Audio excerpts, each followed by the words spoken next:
Está no ar. Let's Talk Podcast, uma iniciativa da NTT Data Brasil que une negócios e inovação.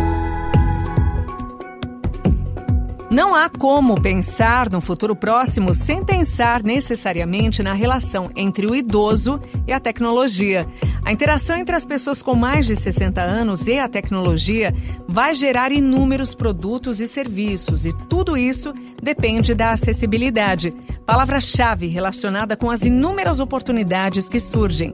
É o tema central desse episódio, que reúne Heber Anacleto, analista de teste em acessibilidade digital e jornalista, e Irene Passos Santos, líder técnico de acessibilidade, que recebem Leonardo Felipe da Silva, analista de teste em acessibilidade, e Marquiano Charan Filho, presidente na ADEVA e autor. Olá, seja bem-vindo a mais um Let's Talks. Eu sou Heber Anacleto, estou aqui com a Irene. Tudo bem, Irene? Oi, Heber, tudo bem?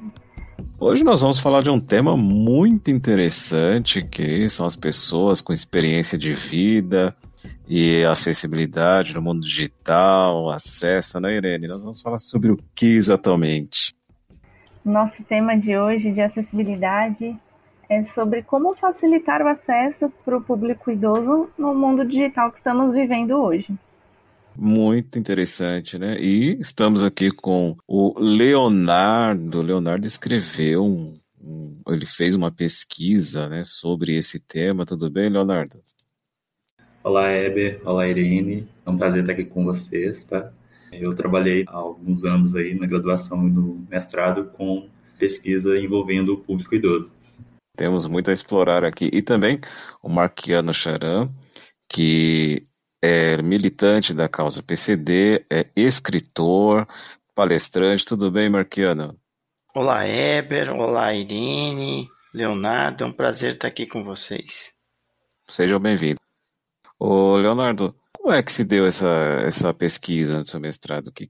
Como que se deu essa curiosidade? Como foi esse desenvolvimento?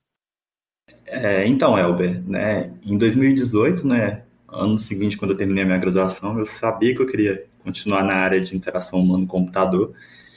E então eu fui, né, fazer o meu mestrado, e o meu orientador, né, aproveitando a minha experiência de extensão com projetos de inclusão digital de idosos e a bagagem dele, né, com a área de governo eletrônico, trouxe a proposta de a gente trabalhar com esses dois tópicos. Encontramos o gap da população envelhecida no número crescente, a onipresença, né, dos aplicativos móveis com aperfeiçoamento bastante frequente, né, das questões de design e interação, os governos com essa mobilização para tentar trazer serviços cada vez mais digitais e principalmente pela questão do reuso de soluções de design que tem sido bastante utilizado, né? E aí veio a nossa questão de pesquisa, né, que foi a análise, né, dos aspectos de usabilidade, de padrões de uso de design de interface e interação nesses aplicativos do governo do Brasil, mas com o foco da nossa pesquisa nos usuários idosos, que é um público bastante interessante para estar trabalhando. Muito bem, Léo, muito bem, muito interessante. Muito feliz por saber que você fez essa pesquisa tão importante para a gente aqui, que também trabalhamos com acessibilidade, também pensamos nesse público. E eu gostaria de saber quais são as barreiras assim, que esse público enfrenta. A população idosa, né, ela é bastante heterogênea. E isso motivado principalmente pelo declínio que os idosos têm com o envelhecimento. Mudanças na percepção, nos sentidos, né, no que diz respeito à audição, visão, tato, memória, atenção, e até mesmo na questão da coordenação motora. E as barreiras que os idosos encontram, né, na interação com as interfaces são inúmeras. Podemos citar aí dificuldades na utilização de mouse, em navegar numa página, em acessar uma grande quantidade de informações. Quando a gente fala do contexto de computador ou, né, de smartphone, a gente também tem a questão de clique em pequenos botões, em lidar com menus que exigem movimentos precisos, fontes, a superação de contrastes, né, que é um problema bastante recorrente. Temos a questão de ausência, né, de recursos de ajuda e também memorização de longas sequências de operações, né, que os idosos têm muita dificuldade. A linguagem também, né, de difícil entendimento é um problema bastante comum e dentre outras tantas inconveniências, né, e dificuldades que vão surgindo de acordo com as novas tecnologias do dia a dia deles. Léo, dentro dessa pesquisa que você fez, acho que faz 2 anos atrás, né, 3 anos atrás que você fez a pesquisa, hoje, em 2022, que nós estamos gravando esse podcast, você acha que essas barreiras de acesso às pessoas idosas, à terceira idade, estão sendo derrubadas ou ainda tem muito a fazer? Como que está o acesso dessas pessoas hoje nas plataformas digitais? Então, Heber, durante o meu trabalho do mestrado, né, a gente fez uma revisão da literatura bastante vasta, né, a gente encontrou bastante material que já tinha sido realizado, e depois desse momento que a gente passou, né, que tem vivido ainda, né, que é a pandemia, a gente tem visto que, sim, tem se implementado cada vez mais mudanças, ainda que não no mesmo ritmo crescente, né, do número de idosos. Nos últimos anos, o tema, né, que inclui acessibilidade e experiência do usuário tem crescido, e isso tem tido um impacto bastante positivo para os usuários em geral. A gente consegue ver, né, nos aplicativos de comunicação mais utilizados, ou mesmo aplicativos de entretenimento ou de serviços governamentais, a gente consegue ver que recursos que antes não estavam disponíveis para poder melhorar a experiência do usuário idoso estão sendo implementados. Mas, como eu disse, ainda não segue o mesmo ritmo crescente da demanda dessa população idosa, né? Sim. Marquiano, o que você tem notado aí, você como pessoa com deficiência, que tem contato aí com bastante pessoas idosas, né, com deficiência e sem deficiência, o que você tem observado hoje em dia, esse acesso aos apps, aos sites das pessoas idosas? O que eu tenho observado, Weber, é que nós temos alguns problemas aí. Um deles é a própria inacessibilidade dos aplicativos e sites. Isso independe da idade. Então você tem um site, um aplicativo que não é acessível nem para a pessoa jovem, nem para a pessoa idosa. Isso se agrava um pouco mais quando eu tenho um público que tem deficiência e ao mesmo tempo é idoso. A dificuldade que esse público encontra é um pouco maior. Pelo fato de ser uma coisa nova para esse público que muitas vezes vem de outras áreas, a pessoa nunca mexeu, nunca teve acesso à tecnologia. Então eu noto que pessoas já na faixa de 60 anos, 60 e poucos anos, e até mais, pessoas que não têm familiaridade com o celular, com tecnologia, muitas vezes se veem obrigadas ou a aprender ou a depender de terceiros quando não há uma outra alternativa para acessar aquele aplicativo, aquele site. Ou seja, eu tenho, por exemplo, um sistema de compra de ingressos. Então, a pessoa muitas vezes poderia fazer a compra dela por telefone e tudo bem, tudo certo. Hoje, não tem, muitas vezes, essa alternativa. Ele tem que obrigatoriamente fazer a compra pelo site ou pelo aplicativo. Dependendo da pessoa, se constitui um problema. Aquela pessoa que não tem familiaridade com esse tipo de tecnologia vai ter que depender de terceiros. Muito bem, Marquiano. Essas barreiras ainda são complexas, né, para idosos, pessoas com deficiência. Agora, Léo, nós estamos chegando agora com o metaverso, né, onde a realidade aumentada é algo muito já utilizado, né, nos países. Aqui no Brasil, algumas reuniões já estão acontecendo aí com o metaverso, né, os avatares. Na sua opinião, com sua experiência no mestrado que você teve nessa pesquisa, você acredita que as pessoas idosas serão incluídas no metaverso? Terão a possibilidade de desfrutar essa realidade aumentada, essa realidade virtual também? Então, Heber, recentemente, né, esse conceito de metaverso, que ainda era pouco conhecido, explodiu, né?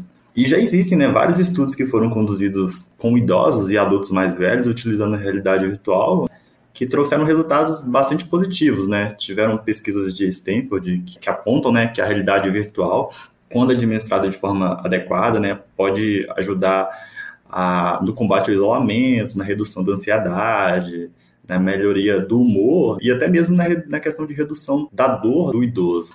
Então, Elber, eu acredito que sim, que os idosos são um público, né, dentro do contexto da realidade virtual, que podem, né, usufruir bastante através do metaverso, principalmente pela questão de melhoria, né, na questões de uma comunicação mais realista, o que pode estar relacionado diretamente com a questão de telesaúde, seja pela oportunidade de poder viajar e explorar vários lugares ao redor do mundo, até mesmo, né, sem precisar de sair de casa, ou pensando de forma ampla, pelas questões de melhoria de qualidade de vida mesmo, podem ser alcançadas pelos estímulos, né, e também pelas questões sensoriais mais agradáveis que podem, né, ser obtidas através desse mundo virtual que tem se construído.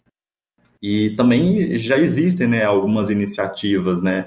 Se a gente pesquisar, a gente já consegue encontrar algumas startups que possuem essas plataformas de realidade virtual com foco, né, elas têm a ênfase de trabalhar com a socialização dos idosos e também com a estimulação cognitiva deles. Por isso que eu acredito que os idosos eles não vão ficar para trás na questão do metaverso e eles têm uma oportunidade muito grande de conseguir usufruir desses benefícios que o metaverso pode oferecer a eles. Muito legal, Léo, o que você falou. Inclusive, fez eu pensar um pouquinho aqui sobre a minha mãe e meu pai. A minha mãe provavelmente usaria o metaverso, mas o meu pai não. Meu pai não usaria. Inclusive, a próxima pergunta que eu vou fazer fala um pouco sobre isso, né? Vou fazer para vocês, né? Para vocês dois. E eu queria perguntar, assim, na opinião de vocês, algumas pessoas idosas, elas preferem não utilizar as plataformas digitais porque elas não sentem seguras, elas não acreditam que pode sofrer algum golpe, alguma coisa do tipo, ou porque tem dificuldade, ou falta confiança para acessar, como você mesmo falou lá na frente, às vezes vai apertar o botão, não consegue apertar o botão. Vamos começar com você já, Léo, aproveitar que você já estava falando. O que você acha? Então, Irene, bem para esses motivos que você citou, com relação à segurança, dificuldade ou falta de confiança, eu acho que pode ser qualquer um desses ou todos esses. Muitos idosos têm, né, medo de utilizar as novas tecnologias e os receios principais deles são questões como danificar o dispositivo, dificuldade em realizar a conexão com a internet, de poder baixar algum vírus, de usar as redes sociais e sem querer expor algo da vida pessoal, né? Muitas das vezes eles se preocupam muito com isso. O receio de aceitar coisas novas, né? E até mesmo uma das questões principais é a questão de realizar alguma ação e as consequências de um erro serem imutáveis, né? Mas a gente pode lembrar também, né, de outros 3 pontos que são relevantes, né, em torno da exclusão digital, né, desses idosos, dessas pessoas idosas, que são, né, a ausência, né, da conexão ou até mesmo do dispositivo, né, a ausência também das competências digitais, né, que podem impedir que o usuário idoso faça uso da tecnologia. Isso daí pode estar relacionado principalmente com questões de alfabetização e também com a questão de qualidade do uso, do acesso à informação de qualidade, né? Principalmente numa realidade onde existe o compartilhamento de tanto fake news, né? De tantas informações falsas. Todos esses receios que eu falei, né, são motivadores, né, pelo fato de terem tantos idosos excluídos digitalmente. Verdade, concordo. O que você acha, Marquiano? Você acha que eles não se sentem seguros? Eu acho que depende muito da pessoa. Se é uma pessoa que vem ao longo da vida utilizando tecnologia, eu acho que essa transição, quando ela se torna idosa, essa transição é tranquila. Claro que pode ter a questão de uma coisa nova, isso pode acontecer. Eu noto, por exemplo, eu conheço uma pessoa que foi programadora durante a vida inteira e agora com essa tecnologia de celular a pessoa não se sente segura, tem medo de muita coisa, né? Tem a ver também com a característica da pessoa. Se aquela pessoa tem medo, tem resistência ao novo, então essa pessoa vai ter dificuldade, vai ter insegurança. Se é uma pessoa que não tem isso, que ela procura conhecer, ela tem curiosidade, então eu acho que essa transição é tranquila, a pessoa não vai sentir muito. Vejo pessoas jovens, pessoas na faixa de 30 anos, 40, que não têm familiaridade com tecnologia. Tem a ver a questão da alfabetização também. Isso é muito importante. No caso da pessoa com deficiência, eu acho que a barreira é um pouco maior. Sim, existe a insegurança das pessoas com uma coisa nova, por exemplo. A gente pode citar o caso do Pix. Existe toda essa parte que eu falei, da questão da familiaridade com a tecnologia, da resistência ao novo, né? Tudo isso influi.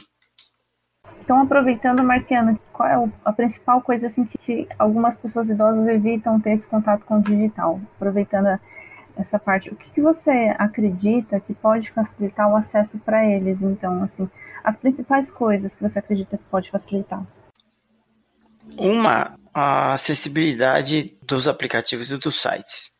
Você tendo um site, um aplicativo acessível, isso vai facilitar muito, vai propiciar para a pessoa uma segurança maior. Quando você tem uma boa experiência com um aplicativo, e essa experiência, independentemente da idade, ela é boa, facilita bem para o usuário com deficiência visual e idosa. Quando essa experiência não é boa, a barreira que a pessoa com deficiência visual e idosa enfrenta é maior.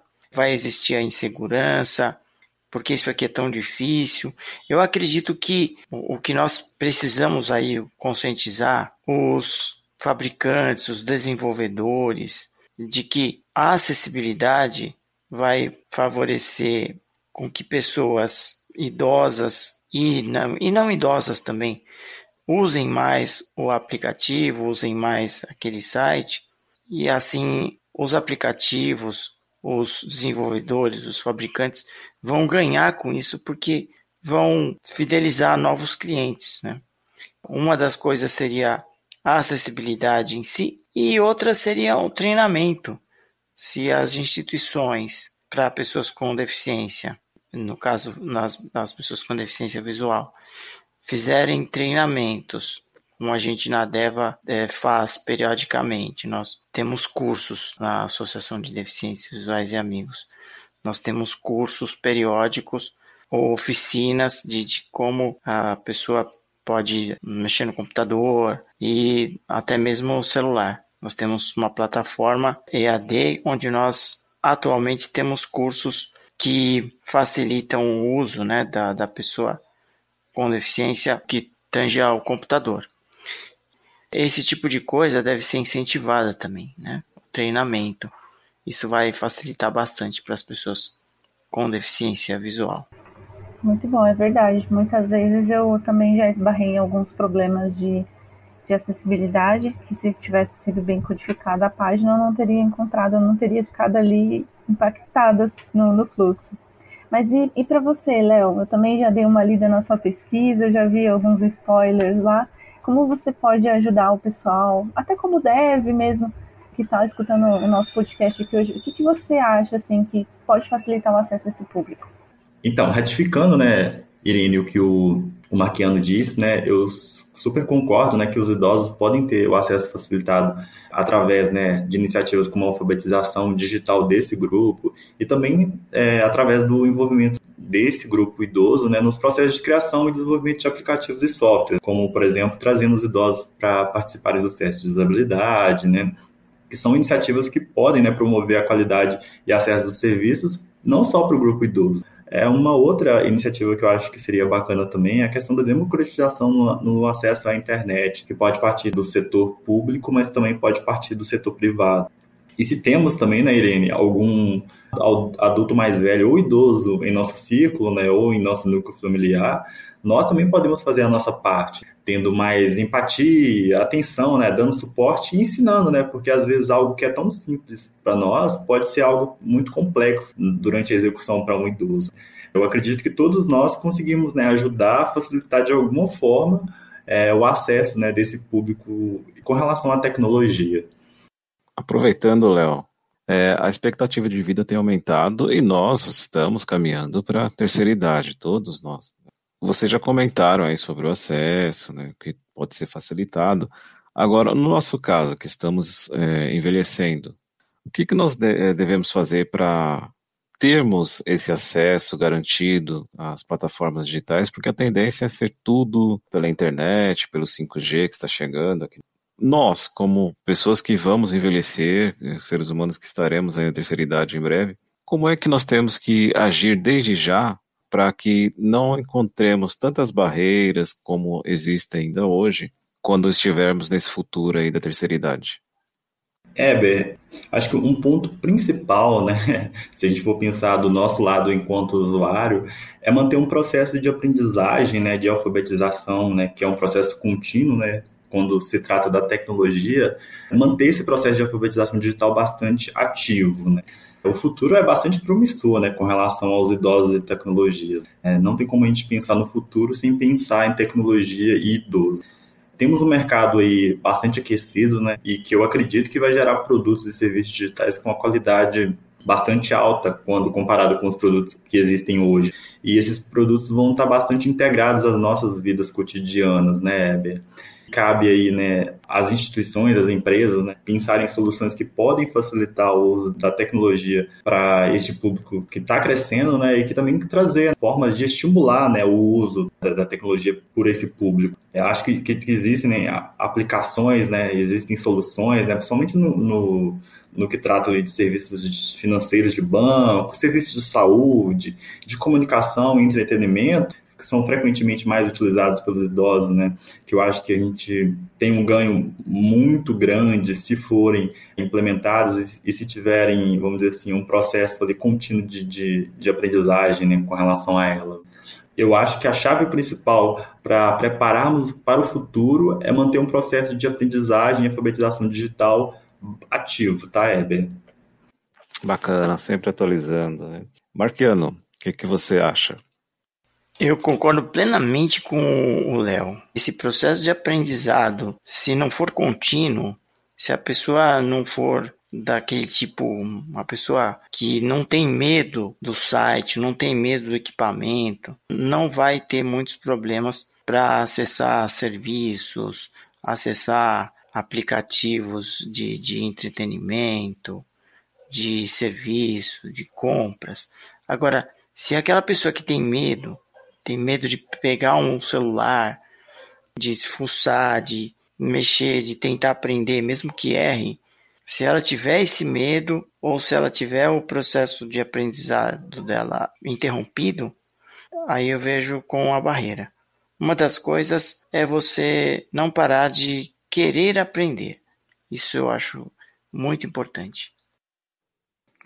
Temos que continuar a aprendizagem, atualizando, sempre de acordo com o avanço da tecnologia. Marquiano, para quem quiser te encontrar nas redes sociais para falar sobre esse tema, sobre o ativismo da luta da pessoa com deficiência, sobre seus livros, como que as pessoas podem te encontrar? Eu tenho uma página no Facebook, que é Enxergando Longe. Eu tenho um canal no YouTube que tem o mesmo nome, Enxergando Longe. Meu Instagram, Marquiano, com K-I, C, filho.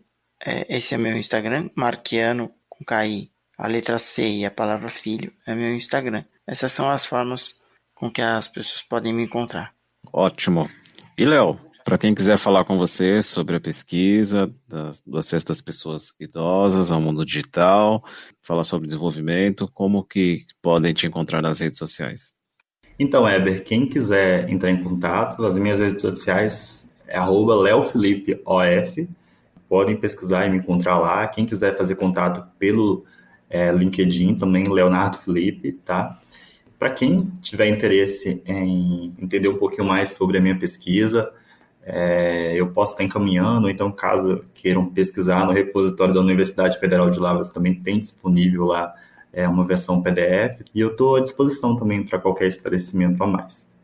Muito obrigada, Léo. Muito obrigada, Marquiano. Eu quero agradecer muito vocês terem aceito o nosso convite. Foi um bate-papo muito legal. Eu aprendi muitas coisas. Confesso que eu queria muito aqui compartilhar também experiências que eu tive com os meus pais, com a minha sogra. É isso aí, gente. Mas eu agradeço bastante. E então nos vemos no próximo Let's Talk. Até mais.